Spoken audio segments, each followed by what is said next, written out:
ਅਗਲੀ ਖਬਰ ਵੱਲ ਚੱਲੀਏ। ਜਿਸ ਤਰ੍ਹਾਂ ਸਰੋਤਿਆਂ ਨੂੰ ਯਾਦ ਹੋਊਗਾ, ਮਾਰਚ ਮਹੀਨੇ ਦੇ ਵਿੱਚ ਅਮਰੀਕਾ ਦੇ ਵਿੱਚ 2 ਬੈਂਕਾਂ ਫੇਲ ਹੋ ਗਈਆਂ ਸੀ, ਸਿਲੀਕਾਨ ਵੈਲੀ ਬੈਂਕ ਤੇ ਸਿਗਨੇਚਰ ਬੈਂਕ।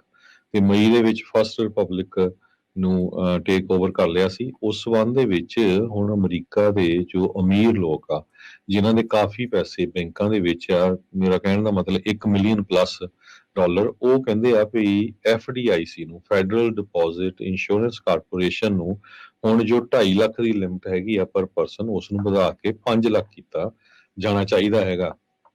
63% ਲੋਕਾਂ ਨੇ ਸਰਵੇ ਦੇ ਵਿੱਚ ਇਹ ਕਿਹਾ, ਜੋ ਮਿਲੀਅਨੇਅਰਸ ਹੈਗੇ ਆ, ਵੀ ਕਾਂਗਰਸ ਨੂੰ ਹੁਣ FDIC ਦੀ ਲਿਮਟ 500,000 ਕਰ ਦੇਣੀ ਚਾਹੀਦੀ ਹੈਗੀ। ਕਿਉਂਕਿ ਪਿਛਲੇ ਸਮੇਂ 'ਚ ਜਦੋਂ ਬੈਂਕਾਂ ਫੇਲ ਹੋਣ ਜਾ ਰਹੀਆਂ ਸੀ, ਲੋਕਾਂ ਦੇ ਵਿੱਚ ਬਹੁਤ ਜ਼ਿਆਦਾ ਪੈਨਿਕ ਹੋਇਆ, ਕਿਉਂਕਿ ਲੋਕਾਂ ਦੇ ਪੈਸੇ ਬੜੀ ਹਾਰਡ ਸਖਤ ਮਿਹਨਤ ਨਾਲ ਕਮਾਏ ਹੁੰਦੇ ਆ, ਤੇ ਉਹਨਾਂ ਨੂੰ ਇਹ ਸੀ ਵੀ ਸਾਡਾ ਸਾਰਾ ਕੁਝ ਜ਼ੀਰੋ ਨਾ ਹੋ ਜਾਏ। ਸੋ ਹੁਣ ਜਿਹੜੇ ਲੋਕਾਂ ਦੇ ਕੋਲ 5 ਮਿਲੀਅਨ ਤੋਂ ਵੱਧ ਲੋਕ ਪੈਸੇ ਹੈਗੇ ਆ, ਉਹ 67% ਲੋਕ ਉਹ ਕਹਿੰਦੇ ਆ ਵੀ ਇਹ ਲਿਮਟ ਵਧਣੀ ਚਾਹੀਦੀ ਹੈਗੀ ਆ। ਤੇ ਜੋ 64% ਦੇ ਕਰੀਬ ਜਿਨ੍ਹਾਂ ਕੋਲ 1 ਮਿਲੀਅਨ ਪਲੱਸ ਆ, ਉਹ ਕਹਿੰਦੇ ਆ ਵੀ ਹਾਂ ਇਹ ਲਿਮਟ ਜ਼ਰੂਰ ਵਧਣੀ ਚਾਹੀਦੀ ਆ। Right now federal deposit insurance corporation ਤੁਹਾਡਾ 2.5 ਲੱਖ ਡਾਲਰ ਜਿਹੜਾ ਆ ਇੰਸ਼ੋਰ ਕਰਦਾ ਹੈਗਾ। ਕਿਸੇ ਵੀ ਬੈਂਕ ਦੇ ਵਿੱਚ ਤੁਹਾਡਾ 2.5 ਲੱਖ ਡਾਲਰ ਪਿਆ ਆ, ਤੇ ਉਹ ਇੰਸ਼ੋਰਡ ਆ। ਜੇ ਕੱਲ ਨੂੰ ਰੱਬ ਨਾ ਕਰੇ ਉਹ ਬੈਂਕ ਫੇਲ ਹੋ ਜਾਂਦੀ ਆ, ਤੇ FDIC ਵਾਲੇ ਤੁਹਾਡਾ 2.5 ਲੱਖ ਡਾਲਰ ਤੱਕ ਕਵਰ ਕਰਨਗੇ। ਸੋ ਲੋਕਾਂ 'ਚ ਪੈਨਿਕ ਬਹੁਤ ਹੋਇਆ ਸੀ ਪਿਛਲੀ ਵਾਰ ਜਦੋਂ ਬੈਂਕਾਂ ਦੇ ਨਾਲ ਏਦਾਂ ਹੋਇਆ। ਸਰੋਤਿਆਂ ਨੂੰ ਇਹ ਵੀ ਦੱਸਦੀ ਜਾਈਏ, ਇਹ ਲਿਮਟ ਵੱਧਦੀ ਰਹਿੰਦੀ ਆ।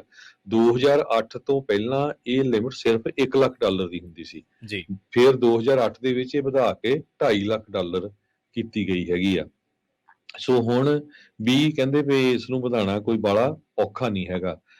ਜੋ ਬੈਂਕਾਂ ਫੇਲ ਹੋਈਆਂ, ਸਿਲੀਕਾਨ ਵੈਲੀ ਬੈਂਕ, ਸਿਗਨੇਚਰ ਬੈਂਕ ਤੇ ਫਸਟ ਰਿਪਬਲਿਕਨ ਬੈਂਕ ਨੂੰ ਟੇਕ ਓਵਰ ਕਰ ਲਿਆ ਗਿਆ।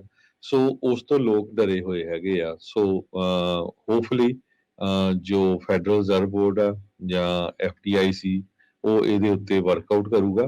ਪਰ ਲੋਕਾਂ ਦਾ ਬਹੁਤ ਜ਼ਿਆਦਾ ਹੁਣ ਪ੍ਰੈਸ਼ਰ ਹੈਗਾ ਵੀ ਜੇ ਅਸੀਂ ਮਨੀ ਆਪਣੀ ਸੇਵ ਕਰਨੀ ਆ, ਤੇ ਇਹ ਜੋ 2.5 ਲੱਖ ਡਾਲਰ ਵਾਲੀ ਲਿਮਟ ਆ, ਇਸ ਨੂੰ ਵਧਾ ਕੇ 5 ਲੱਖ ਡਾਲਰ ਕਰ ਦਿੱਤਾ ਜਾਣਾ ਚਾਹੀਦਾ ਹੈ। ਟੈਡ ਜੈਂਕਨਸ ਇੱਕ CEO ਹੈਗੇ ਆ ਆਕਸੀਜਨ ਫਾਈਨੈਂਸ਼ੀਅਲ ਦੇ, ਕਹਿੰਦੇ ਮਿਨੀਮਮ ਆਪਾਂ ਇਹ ਸੋਚ ਰਹੇ ਹਾਂ ਵੀ 500,000 ਦੀ ਲਿਮਟ ਬੈਂਕ ਦੇ ਵਿੱਚ ਤੁਹਾਡਾ ਸੇਫ ਮਨੀ ਉਹਦੀ ਹੋਣੀ ਚਾਹੀਦੀ ਹੈਗੀ ਆ।